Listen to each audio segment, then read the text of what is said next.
Welcome to the new age, to the new age. Echo, why did you get your fur all over me? Welcome to the new age, to the new age.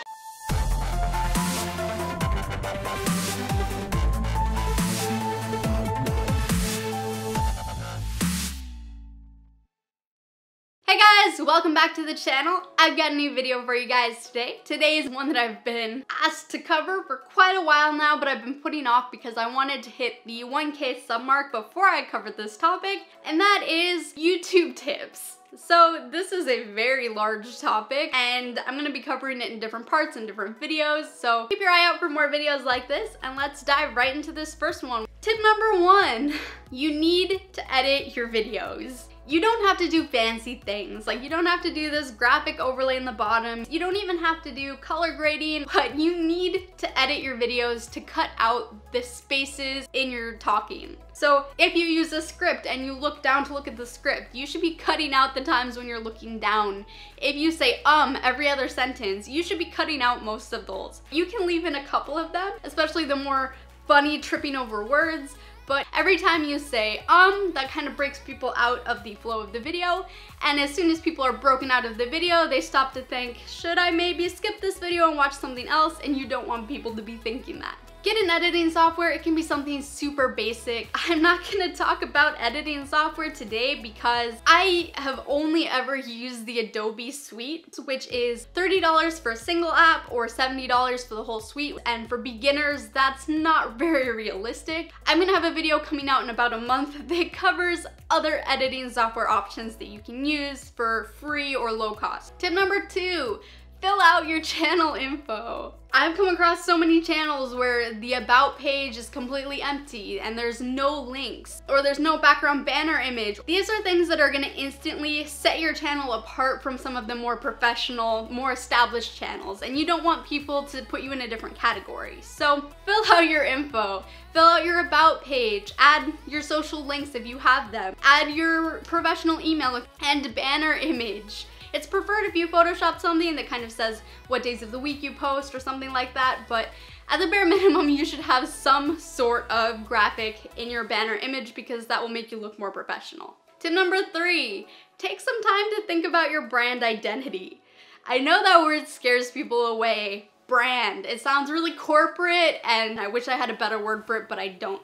But basically, what I mean when I say think about your brand is what people are going to associate with you. Memory is a tricky thing. People aren't going to remember everything about you personally. There should be things that are specific to you and to your channel that help identify you and separate you apart from other people. This can be things as simple as just a standard color scheme that you use, or a particular way that you dress, or a specific background. Like I have my rainbow color bookshelf background. Having something that helps people identify you and set you apart will help them remember you and help them come back to your channel. Tip number 4, you should be analyzing larger channels that you like, but don't copy what they did to get to where they are, because they didn't get giant over the span of a month. They grew over the span of a year or years. And the algorithm for YouTube is a self-learning algorithm, which means it's constantly adapting and changing to account for changes in the way users use YouTube and just changes in its knowledge of how it should work. So what worked with the algorithm back 3 years ago when your favorite YouTuber got big doesn't work with the algorithm now. So you can take inspiration from their channel and you can stop and think about what you love about their channel and apply variations of that to your own, but don't try to follow the exact steps that they took because those steps no longer apply, especially in a niche like Booktube. Booktube is so saturated right now that the path to success for booktubers 5 years ago is so different than from booktubers today when there are so many channels out there competing for views. So just keep in mind that what worked for them won't necessarily work for you.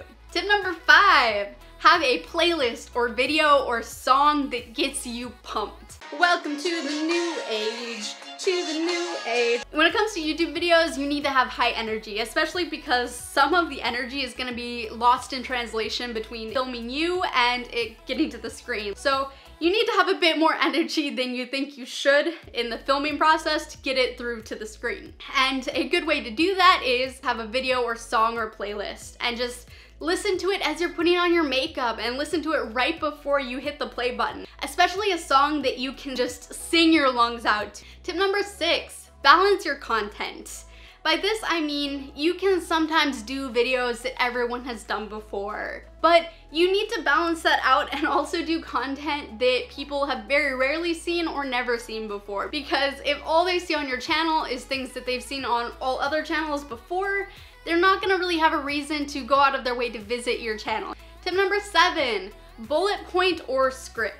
You don't have to script out every word. I don't script out every word because it distracts me to constantly look down and try to read line for line, and I can't remember lines, and it doesn't work. But you should at the very least bullet point what you're gonna talk about so you know what things to cover. Tip number 8, if you can, look at the lens. Now, I know some people have trouble with this, especially people with social anxiety or maybe people who are on the spectrum, because looking at the lens is kind of like making eye contact, but looking at the lens makes a big difference because people watching YouTube want eye contact.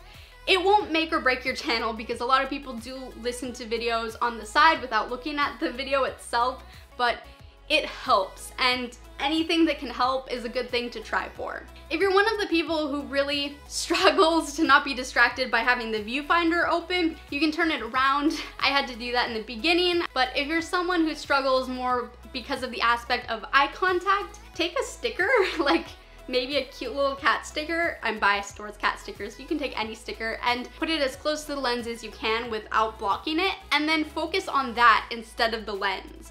It especially helps if the sticker has details and is a cute little cat because you're not thinking about making eye contact with a person. You're looking at an inanimate object. This was something that I struggled with when I first started, but now I'm so used to it that looking at the lens gives me the same kind of feeling as staring at a doorknob. It's just an object and I don't feel any anxiety looking at it. Tip number 9, consistency and frequency matter. You don't have to do 3 videos a week like I do.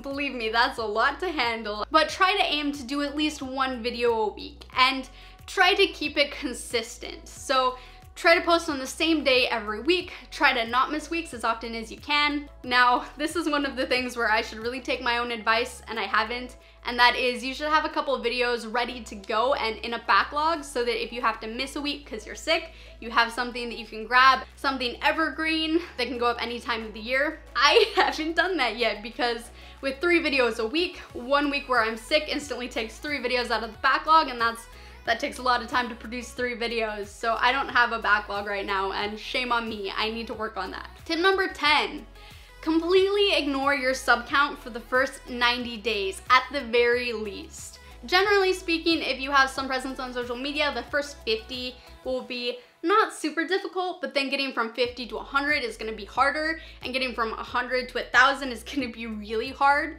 And then after that, it gets a little bit easier. It's a snowball effect. In the beginning, it's gonna be very, very slow, and then the more subs you get, the faster you're gonna get more subs, and it's gonna just snowball from there, and you'll see a lot more progress and growth. So for the first 90 days, just don't view it as a sign of whether or not you're gonna be successful. And last but not least for this video, tip number 11, don't let YouTube choose your thumbnail. Now, I know not all of you have Photoshop or the skills to do crazy thumbnails like I do. I'm an outlier. But there's free software all over the place where you can take a screen grab and then just overlay words on it. But if you use the thumbnail that YouTube automatically grabs, you're gonna end up with a weird face, and there's gonna be no graphics or anything to draw the eye. People are gonna know that you just let YouTube grab a random snapshot, and that's gonna make them think that you don't care about your video presentation, and that's gonna make them less likely to click. And yeah, that was 11 tips for starting your YouTube channel. Leave a comment, let me know what your channel name is so I can check you guys out. If you like this video, give it a thumbs up and a share. It really does help. Make sure to hit subscribe. If you're already subscribed, hit that bell so you get notified as soon as I post a video. Check out In December if you haven't already. It is an indie author-based reading challenge going on through the month of December. There's gonna be a giveaway with tons of great prizes at the end, so you can check it out. Video link in the description down below. Also, if you like dark dystopian novels that mutilate the cliches that plague the genre, check out Aletheia. It is available in hardcover, paperback, and ebook. and it is pretty great. And I'm not biased, you're biased. Shh, it's okay. And thank you guys so much for watching. As always, I will see you in the next video.